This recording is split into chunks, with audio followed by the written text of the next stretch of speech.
Each summer when we think about what we might think through as a church family, we try to come up with some ideas. We think Jesus actually guides us in these things to what our church family might benefit from hearing. So a couple of years ago, we thought, well, let's go snooping in people's mail. That should be interesting, right?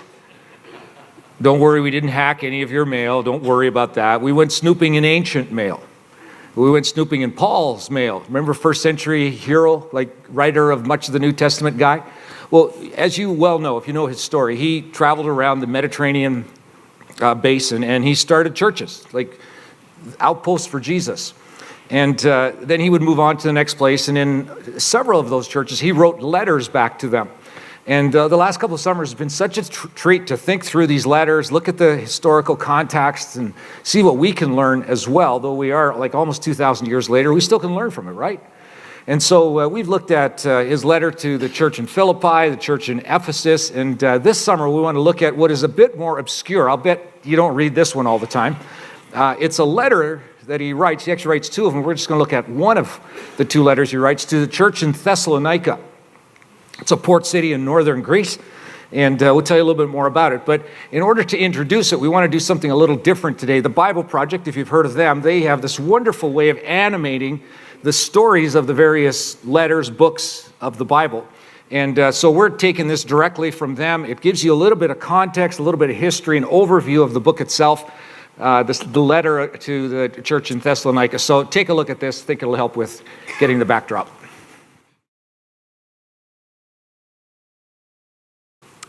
All right, kind of cool, huh?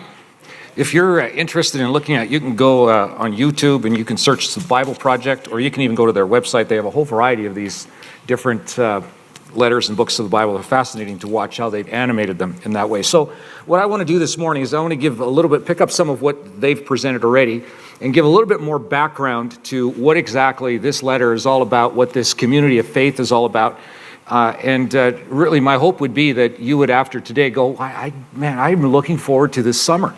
I'm looking forward to learning about what Jesus would have for me and for the church as a whole. And that you would, if you can't be here each weekend, that you would go on our website, download what we record from each one of our weekend services and track along the way. So where does this all start? Well, if you read a little earlier in Luke, you're going to read about how Paul has a dream one night, and this dream has a profound impact on his life. It's a relatively simple dream. He doesn't understand it initially, but what he sees in this dream is somebody from the province of Macedonia, which is where Thessalonica is, literally waving for Paul to come over there because he needs some help of some kind. And after wrestling with that for a little while, Paul concludes, well, that must be God's voice, and I'm up for a road trip. So he grabs his buddy Silas and possibly Timothy, and they head off west, heading toward Thessalonica to be there with the people that are there. Now, we read about this story in Luke chapter 17. And I want to read how it all comes about, how Luke records it. So let's start with verse 1 of chapter 17 of Acts, and here's where we go. It says, Paul and Silas then traveled through the towns of Amphipolis and Apollonia, and came to Thessalonica, where there was a Jewish synagogue. Stop there for just a second to give you a little bit of context for the geography of where this is exactly. Here's a map of the area. The green line, if you can see it, is Paul's trek. He came all the way from Jerusalem, actually, but goes from Troas over to Philippi, which, remember, the Philippian church. And then they have a few problems there. He heads over to Thessalonica, and that's what we're going to look at. It ultimately heads down the coast of the Aegean Sea to Athens, and approximately a year later, maybe even a little less than a year, he arrives in Corinth. And it's in Corinth where he writes this letter back to the Thessalonian friends, and we're going to look at that letter. So let's pick up the story again as these three men, possibly three, maybe just Paul and Silas, but possibly Timothy as well. Verse 2 says this, as was Paul's custom, he went to the synagogue service for 3 Sabbaths. Keep that in mind, just 3 weekends it refers to. 3 weekends in a row, he used the scriptures to reason with the people. Would have been their scriptures. He explained the prophecies and he proved that the Messiah must suffer and rise from the dead. He said, This Jesus I'm telling you about is the Messiah, which was so different from what they thought. They thought Caesar was the Messiah, not the Jewish people in the synagogue, but the Greek city itself would have thought that. Some of the Jews who listened were persuaded, and they joined Paul and Silas, along with many God-fearing Greek men and quite a few prominent women. But some of the Jews were jealous, so they gathered some troublemakers from the marketplace to form a mob and start a riot. They attacked the home of Jason, who apparently had taken Paul and Silas, maybe Timothy, in, searching for Paul and Silas so that they could drag them out to the crowd. Well, not finding them there, they dragged out Jason instead and some of the other believers and took them before the city council. And this is what they accused them of. Paul and Silas have caused trouble all over the world, they shouted. And now they are here disturbing our city too. And Jason has welcomed them into his home. They're all guilty of treason against Caesar. Very, very serious charge, capital charge, actually, if it happens. For they profess allegiance to another king named Jesus, in other words, not Caesar. The people of the city, as well as the city council, were thrown into turmoil by these reports. So the officials forced Jason and the other believers to post bond, and then they released them. Well, that very night, the believers sent Paul and Silas off to Berea, off to the west a little bit further. Well, this experience was not new for Paul and his companions. It seemed this kind of thing followed them wherever they went. They would go and teach about this new king in the Roman kingdom, and whether it was Jews or Greeks, there was pushback to them. So they end up heading down the Aegean coast, as I said, Thessalonica and Corinth, and this is where Paul writes this letter. Now, the people that met Paul and Silas and maybe Timothy, those 3, 4, 5 weekends, whatever he was in Thessalonica, have won Paul's affection in very short order. It's amazing to watch. And as he travels down to other parts over that year, he never forgets them. They're in his mind. You see, he left so hastily, and there's no email, there's no internet, he can't call, he doesn't know what's happened to them, and he's just concerned for them. I think he's wondering, like, what happened to Jason and the others? They got bailed out, which he might have heard about, but like, what happened? Were the charges ever pressed? Like, did they ever stand trial? Like, what happened to them? Did the Jewish leaders kick all of the Jesus followers out of the synagogue? I wonder if they're still following Jesus, or maybe I was there just too short a period of time for this to take root, and maybe they've all wandered away, and there isn't any church active there any longer. Maybe they've given up with Jesus, and they've gone back to worshiping pagan gods. You see, Paul was really concerned because he had developed a friendship with these people, and he really cared for them. So it appears that he either left Timothy in Thessalonica, or Timothy is with Paul in Corinth, and he sends Timothy back to Thessalonica, about a month or two journey, to find out what's going on. He wants information about these friends. Timothy comes back, leaves Thessalonica, but he meets up with Paul in Corinth. And Timothy gives a report as to what has happened in Thessalonica. And Timothy, maybe even to Paul's surprise, is, Paul, it's good news. They're doing great in Thessalonica. The church is thriving. It's a wonderful, alive community of faith. It really is. And you get this sense that Paul gets the information, and he quickly sits down and he says, I got to write them a letter. I got to encourage them. I want to cheer for them. I want to tell them, this is fantastic. I'm so glad you're hanging in there with Jesus. I was worried about you. I was concerned, but way to go. Keep your pedal on the metal and keep going. Keep doing it. You got it. And so he pens this letter and sends it off with Timothy, heading back up to Thessalonica. This letter that we're going to spend some time with this summer is a little unique from the others that Paul writes. It's, as the animation said, it's probably the first writing in all of the New Testament. And you know, of course, the New Testament's not written in chronological order, right? And there's bits and pieces here and there that eventually got bound together. But this is very likely one of the earliest pieces that was authenticated as a legit part of the Holy Spirit's inspired word. Unlike some of other letters that Paul writes, some of them are corrective, some of them admonish. Paul points out a few things that he's concerned about, but that's not the case here. It's this wonderful letter of encouragement, of cheering for them and encouraging them to keep going. He says things like, I'm not going to tell you anything new. You've heard all the things that I've told you before. But I just want you to know, I am so pleased with what God is doing in your life and what you're doing. In a way, you could say that he says it this way, something, I've seen that you, from Timothy, that you're increasingly thinking like Jesus. And that's a wonderful thing, because what happens when you increasingly think like Jesus, you increasingly are mistaken for him. And the real marvel of what that is not only you as individuals, when you increasingly think like him, are you mistaken for him, but the real power of that is when the whole community of faith together increasingly think like Jesus, and that community of faith as a whole is increasingly mistaken for Jesus. And in a way, that's exactly what Paul is saying. Now, does that sound somewhat familiar? That's what we feel our mission is. That individually and collectively, we would be individuals and people together as a community who would increasingly, with our long walk with Jesus, we would just naturally and easily grow in our love and our knowledge of him, and then we would think more and more and more like him, and that would result in people who are increasingly mistaken for him. It's one of the reasons why we picked this letter, because it's an encouragement to us. You're on the right track. Keep going. And we learn so much from what Paul has to say to the church in Thessalonica that applies to us. You see, Jesus invites us to increasingly think like him, because he fully intends that we would be mistaken for who he is. So, this is the reason why we called this series Pixels. See, pixel is a metaphor for what Paul's writing to his friends. You know what a pixel is?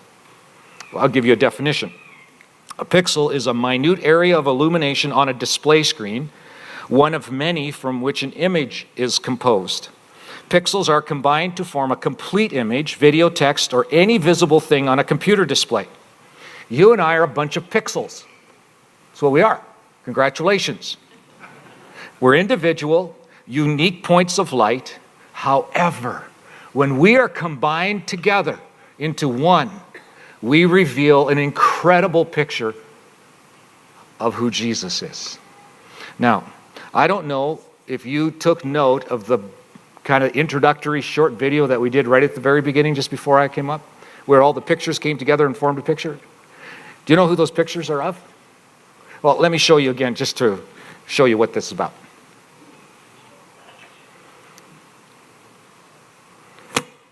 So those pictures are of us. A few years ago, we had just moved onto this campus, and we were really intent to communicate that the church is not a building, it's not a campus, it's not that. The church is people. That's what it is. And so over a couple of weeks, we took pictures of everybody that we possibly could find here at Copper Hills with a sign that said, I am church. Remember that a couple of years ago? Well, those are those pictures. This last week, we put all those together again because it communicates so beautifully that each one of us are a pixel, but when we come together, we actually form a representation, an example of who Jesus Christ is. And it is this idea that Paul wants to bless the church in Thessalonica with. He says, you're a bunch of pixels, but you've all come together as a community, and you look like Jesus. And I think he turns to us and he goes, you pixels, you represent me individually, but oh, the power. When you all come together and you all grow together and you help one another grow, you become this unbelievably amazing representation of who Jesus is to our world. And our world longs for that kind of hope that only Jesus offers. There's one sentence in this letter that I have read over and over again, and every time I read it, I notice it again, probably because I've multicolored, outlined it, and underlined it, and it could be. But it's a sentence that I think captures this idea so clearly for Paul and what's in his heart. So we'll look at the whole letter as we go through this summer, but here's one verse I would love for you to keep in mind throughout this week, throughout this journey this summer. It's the 7th verse of the first chapter of this letter, and this is how it starts. It says, as a result of what? As a result of what Paul's just said in the first 6 verses, which is, you discovered Jesus. And you might have been thinking it was all a little mysterious and you didn't understand it fully. but you understood enough to say yes to him. And you experienced spiritual life. And he came and he occupied your mind and your heart, and he walked with you, and he's grown you, and he's formed you into people that are so like himself in so many different ways over really just a really short period of time. And because he's done all of that, as a result of that, get this, you have become an example to all the believers in Greece. Now stop and think about it. That's amazing. That's remarkable. How many weekends was Paul with them? 3, maybe 4 or 5 weekends. But something got birthed, like a mustard seed happened. And it grew into something that all the believers in Greece, throughout both Macedonia, that's your province where you live, and Achaia, which is the province to the south of them. Here they are, a church, just birthed, just new, less than a year old. And people for hundreds of miles are hearing about what Jesus is like through them as a church. It's remarkable. It's a wonderful picture. It's a really amazing thing that this is the influence that Jesus is having through them. It is like us saying this. Jesus has done such amazing things in our lives individually, and us as a community of faith, that against all odds and through significant opposition and threat, the whole state of Arizona has heard about him and what he's doing in our lives and in the community. And then not just all of Arizona. Those desperately hopeless, lost people in California also have heard. The word has gotten out, not about us, but of what Jesus can do through people who were formerly not his. But he grabs hold of their world and their life, and hundreds of miles around, the wonder and magnificence of Jesus is talked about. Don't you want to be part of that? I do. Imagine with me. Imagine that you live in first century Thessalonica. Can you try to go back there? Imagine you're a resident of this city. It's a modern, beautiful city on the north coast of the Aegean Sea.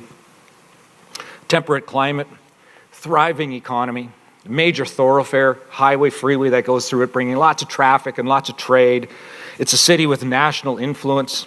It's a city where Alexander the Great was born, so it's got fantastic history. It's a winter home for the northern folks. It's got plenty of amenities, recreation, and religious activity. And that's your town. That's your city. You live there. It's where you've raised the kids. It's where the grandkids maybe are. It's where you work. It's your city. Imagine that's your city. It's a city that's replete with gods and goddesses. The patron god of this city is Chabrias. He was referred to as a martyr god because he had died in this pantheon of Greek mythology. But he would come back one day and he would rescue the Thessalonians from some drastic, terrible crisis in the future. And so there was kind of a cult following that he had. But not just him, there were Egyptian gods and mystery gods of the underworld, Isis, Zeus and his friends. They all had meeting places and temples and so on. There was also, as we know, a Jewish temple, or a synagogue rather, that was built to the one true God, which is where Paul ends up. And of course, the center of the city was another temple, and this was the temple that was built to Caesar himself. And you would worship Caesar at that place. It would be a temple where every year you would go to pledge allegiance to Caesar and the Empire of Rome. To not do so was treasonous. Every week, throughout the week, maybe every day, for the really devout, they would go to the temple of Caesar and they would worship him there. And they would make him the center of not only their worship, but their lives in many ways. And this is your world. This is what you do. This is what I do. Imagine we lived in that world and it was normal and natural that that's what we did. The worship of Caesar and these pagan gods and goddesses was woven into the fabric of social life. Unlike us, where we kind of feel we have at times our religious life, and then we have our work life, our career, our educational life, our family and friends. We separate things kind of, and we're amazing at doing that. That's not the way that it was for them. For us, we kind of box things out. For them, it was more like, their identity. Like we would say we're American, and we don't have to explain that. Like There's just an American culture about us. There's a rhythm to us, how we do things, our patterns, our values, our unique culture. We don't really even think about what it really means to be American. We just are, right? Well, for them, that's just who they were, and that's just who you are if you live in Thessalonica. If you live there, these gods were just a natural part of your life. You didn't have this dichotomy in these various categories. Everything was mashed together around the gods and worship to them. They were central to everything. For example, if you were a business person and you wanted to put a business deal together, you would hash out the details with a potential business partner. And then once you had figured that out, you would go to your temple of choice, to the God of your choice, and you would together make a sacrifice to that God as a way of solidifying the contract. Because if you didn't, the gods would get you. And so this is how you did business. You conducted it in the temple. If you were going to make a business trip outside the walls of the city, you wouldn't think of making that dangerous trek outside the city into dangerous territories without first going to your God, making a sacrifice, and asking for journey mercies along the way. Unthinkable that you would take a trip without doing that. Just like you might think about taking a trip and you pause to pray. It's a natural part. It was a natural part of your life in Thessalonica. If you and your wife wanted to start a family, you know what you would do? You'd go to the temple of Aphrodite, the goddess of fertility, and you would ask her to give you a beautiful boy child, because boy, did you want a boy child, right? If you were sick, you went off to the god of medicine, and you would ask for healing. See, it was just part of every part of the fabric of life for you as you live in this first century environment. It's your daily life. Now, here's the thing. These ancient gods were not happy people. They were not pleasant. They were volatile, generally grouchy, capricious, mostly angry, demanding, and you really never could satisfy them. But they were powerful, and they influenced every part of the world. You were kind of living on thin ice and in constant fear that you would do something to disappoint them, and they would get you. This is your life. This is how you live. And then one day, out of the blue, hardly noticed, 3 Jewish guys walk into town. Sounds like a joke, doesn't it? 3 Jewish guys walk into town. They find the local synagogue, and they start talking about a news story. They talk about how this world all began and what the purpose of the world is and who created this world. And they tell a radically different story than you've ever heard before. Something different than what you've grown up with and you're used to hearing, and it just sounds so different. They tell you that there is one God and only one God, and He created everything. And if He isn't yet your God, and you follow the pagan gods, He's over all of your gods. In fact, these 3 guys would tell you that your gods are only made of stone and wood made by human hands. And though they try to control you, they don't control you unless you let them control you. And although there may be some spiritual dynamic behind the scenes, they're really not worth your attention. They're certainly not worth your fear or affection. There's only one Creator God who actually came from the heavens and became a human being, get this, less than 20 years ago. That's how fresh this story is.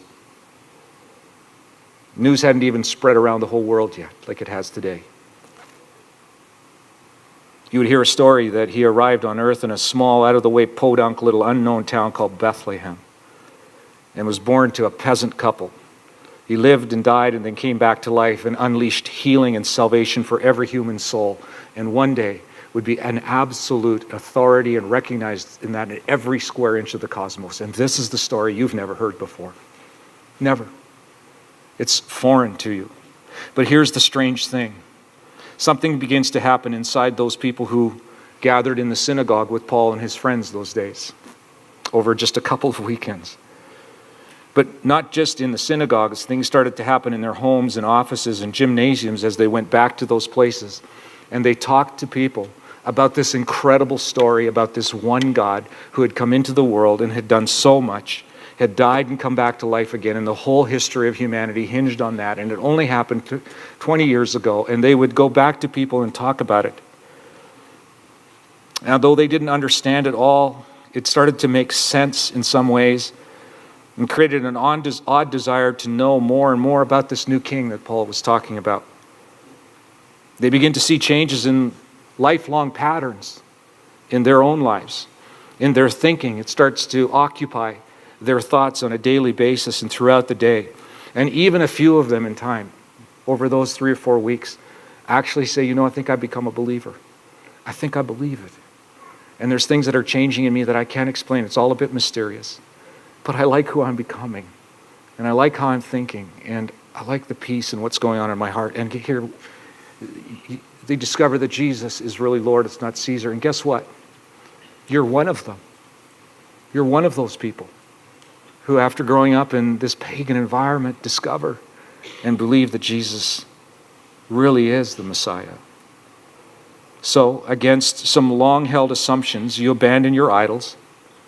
You announce to your spouse and parents and children, boss, neighbors and friends, everyone who will listen, that you have found the true and living God and now worship Him only. You are a follower of King Jesus. And as much as you might anticipate you know better, this is now not going to mean that everything's going to go well for you. No, becoming a Jesus follower will not result in a peaceful, easy feeling. It is not going to be easy. It is not going to be a comfortable life. It actually creates all kinds of problems for you. To start, giving up your gods and the social system they created cause you to lose a little bit of equilibrium. You lose your way in life just a little bit because it's so odd. I read one writer describe what this might have felt like, or what it would feel like, would be compared to suddenly giving up the internet. If you can imagine that. You could do it, but life would really suck without it. You would feel disjointed. You would feel out of place with it. Not to mention, it would be difficult. No email, no text, no phone, no social media. I mean, how do you get hold of people? How do you talk to one another? How do you get your work done? How do you explain that you are no longer doing Wi-Fi and the internet to people? How does that make sense to anyone? You're some kind of fanatic, aren't you? You tell them you canceled your Twitter, YouTube, Instagram, Skype, Snapchat, WhatsApp, Tinder, and Facebook accounts. And they think you're a little odd. They mock you for it. How would you even live? It's a whole new life, right? Maybe that's close to how odd this must have felt. Well, it created not just a little bit of weirdness and a little oddness to it, but it created hardship. It might mean for you that you would lose your job because you no longer are friends of Caesar. It might affect your business profoundly because customers now boycott you because they've heard you're no longer affiliated with Caesar. Maybe poverty happens. Maybe you're even charged with treason, which is a capital offense. Who knows where that goes? Never mind the wreckage that it would cause with your family and personal friends. You're cut off, you're mocked, and you're shamed. And I heard some of your stories that when you have maybe walked away from the faith of your parents or your childhood to follow Jesus, just what that's done in your home. It's something you can't talk about because there's hurt and disappointment with it. And yet here's the thing. You're not alone. In fact, as abandoned as you are, you've never felt less alone. You're part of a brand new family and a group and a community called the church. And it's filled with people just like yourself who at great risk and loss aligned themselves with Jesus as Lord. And in spite of not understanding all of it, and in spite of all the hardships, something mysterious begins to happen in your group. You and these people with you are spilling over with more joy, contentment, and peace than you ever thought was possible for you, ever. You have a light that shines in your heart in spite of deep darkness all around. You know you're fragile like a clay jar, and yet you somehow sense you have this incredible treasure inside your own soul. You have an inner power and energy that's fueling you. Sure, you're being pressed on every side by trouble, but you just don't feel crushed by it. You're perplexed, but you're not driven to despair. You're hunted down, but never abandoned by God Himself. You're knocked down, but never destroyed. And through your suffering in your bodies, you gain a personal understanding of what Jesus suffered for you. And rather than create resentment, it creates worship for Him. It's the craziest thing.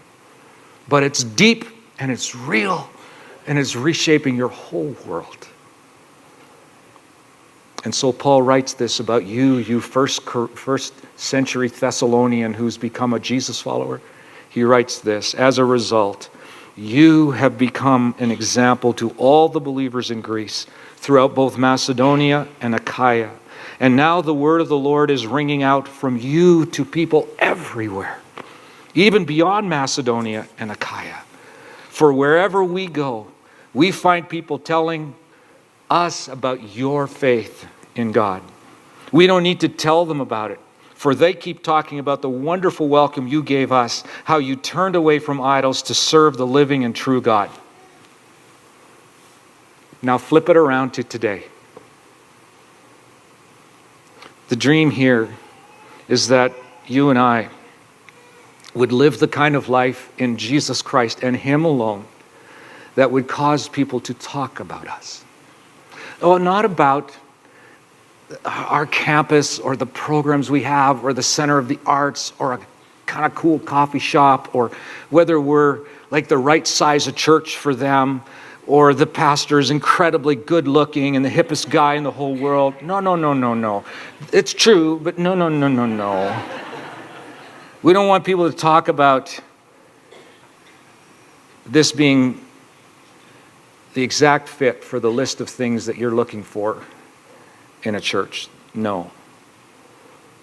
We want people to talk about Jesus Christ because they think that He's believable and He's real because of what they see happening in us.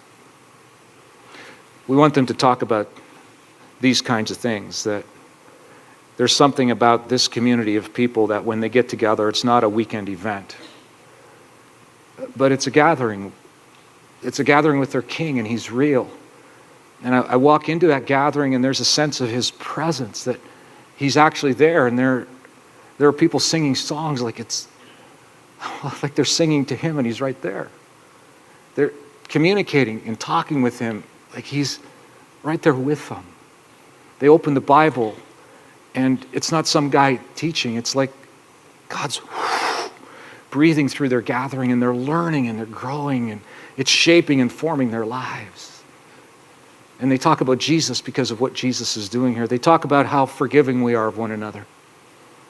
That occasionally we hurt one another, but it's just not a long memory of those things. And we go to one another and we clear it up so there's not dissension or chaos that takes foothold. They're the kind of people who put a sign out in their plaza area to remind everybody that not only are they imperfect and welcome, but they're going to do their walk with Jesus next to other imperfect people. And rather than expect perfection of one another, they actually embrace the imperfection. And they help one another, and they encourage one another. And when someone takes a huge banana peel face plant, they don't scold them and mock them, but they reach down, they bend down, and they pick them up, and they put them back on their feet, and they walk together in that.